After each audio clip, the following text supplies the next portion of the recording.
Yo, salut à tous et bienvenue sur locan.jp. Si vous êtes sur YouTube, sachez que vous pouvez cliquer sur le lien en description et boum, vous atterrirez sur le site avec un petit peu plus de liens, de support, etc. Et surtout des commentaires et une interaction avec une communauté ô combien fabuleuse pour débattre du sujet du jour. Pourquoi est-ce que c'est le bon moment pour ouvrir un PEA, plan épargne en action? Le PEA, le plan d'épargne en action, c'est donc un support de placement d'épargne que j'ai déjà évoqué dans mon article sur l'épargne, justement, où je vous parlais de CEFP, de compte épargne financière piloté, d'assurance vie, de livret A, de LDD, livret développement durable, mais j'avais fait que rapidement évoquer le PEA, le plan d'épargne en action, encore une fois, parce que l'idée de cet article, c'était juste de donner des bases d'épargne à des gens qui ne faisaient pas d'épargne. Le PEA, quant à lui, c'est un produit nettement plus risqué, puisqu'à l'inverse d'une assurance vie ou d'un CEFP sur lequel vous pouvez tout miser sur un fonds d'épargne en euros qui est très sécurisé, qui grossit toujours, mais toujours à peine un petit peu, le plan d'épargne en action, comme son nom l'indique, il est en action, c'est-à-dire que 100% de l'argent que vous allez mettre dessus,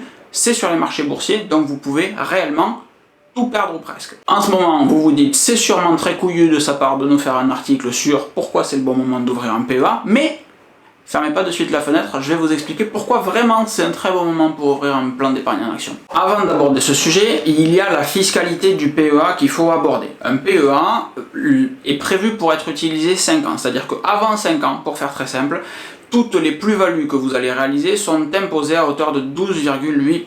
Au-delà de ces 5 ans, les plus-values sont nettes d'impôts. Voilà. Dans les deux cas, vous êtes soumis aux contributions sociales sur les revenus du patrimoine et du capital, différentes taxes qui sont à hauteur de 17,20. Donc dans tous les cas, au-delà de 5 ans, avant 5 ans, vous aurez 17,20% d'imposition sur les revenus que vous allez générer.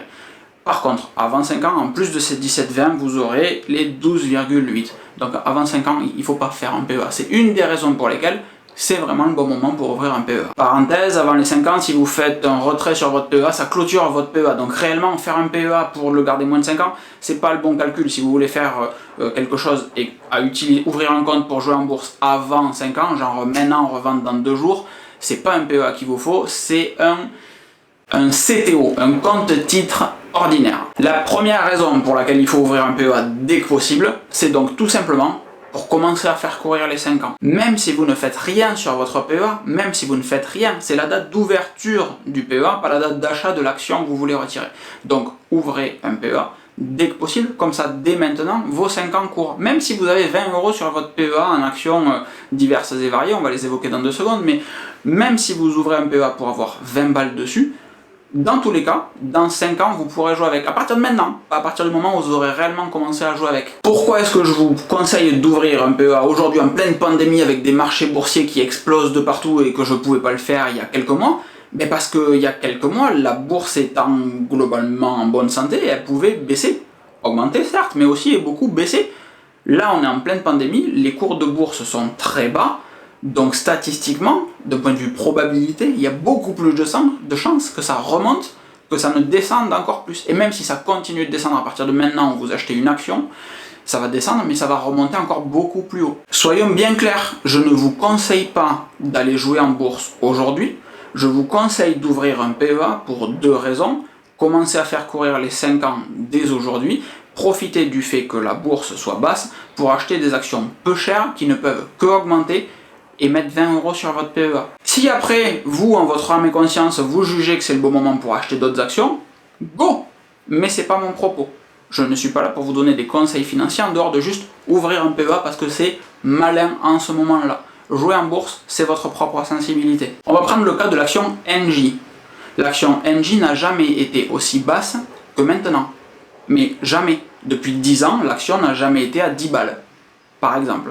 Donc, on peut se dire effectivement, elle est à 10 balles et peut-être que dans 2 semaines, dans 1 mois, elle sera à 7, 8, 5 €, 3 €, peut-être. Mais ça fait 10 ans qu'elle est au-dessus de 10 €, donc il y a quand même vachement plus de chances qu'une fois que la pandémie sera passée, cet été, l'action elle remonte d'autant plus. C'est donc par exemple le bon plan, selon moi, d'acheter 1 ou 2 actions Engie, puisqu'encore une fois elles sont à 10 € au moment où je fais cette vidéo. Et du coup, vous faites courir votre PEA avec 20 balles d'actions Engie qui, selon moi, ne peuvent que augmenter. Que augmenter à moyen terme. Je prends vraiment une chier de précaution en vous disant tout ça parce qu'il faut vraiment que ça soit clair. à moyen terme, elles ne peuvent qu'augmenter. Peut-être que demain, ça va encore rebaisser. Peut-être que dans 2 semaines, ça va encore rebaisser. Mais dans 2 mois, dans 3 mois, dans 1 an, l'action sera forcément plus haute que maintenant parce que statistiquement, ça fait 10 ans qu'elle est plus haute que maintenant. Par la suite, libre à vous de jouer un petit peu en bourse, d'acheter des actions, d'être un peu plus assidu, de plus diversifié, etc. Ça, c'est vous qui voyez. Mais ayez cette vision long terme, selon moi, qui est le bon plan, plutôt que de se dire, on n'est pas assez intelligent, ni vous ni moi, on n'est pas des boursicoteurs, pour se dire, aujourd'hui je vais acheter ça et demain je ferai une plus-value de 17,4. Non. Par contre, la vision long terme, je pense que beaucoup de personnes peuvent l'avoir, surtout en ce moment, parce que la tendance, elle est haussière sur 1 an. Et du coup, cette vidéo étant terminée, si vous avez la moindre question sur tout ce que je viens de vous dire, n'hésitez pas à les jeter dans les commentaires sur locan.jp. Encore une fois, si vous êtes sur YouTube, boum, vous cliquez sur le lien et youhou, vous arrivez sur locan.jp, site magnifique avec un dark mode, un white mode, etc. C'est absolument fabuleux et vous pourrez venir échanger dans les commentaires. Je vous fais des gros bisous, je vous souhaite une excellente journée et pour une fois, je vais sortir par là.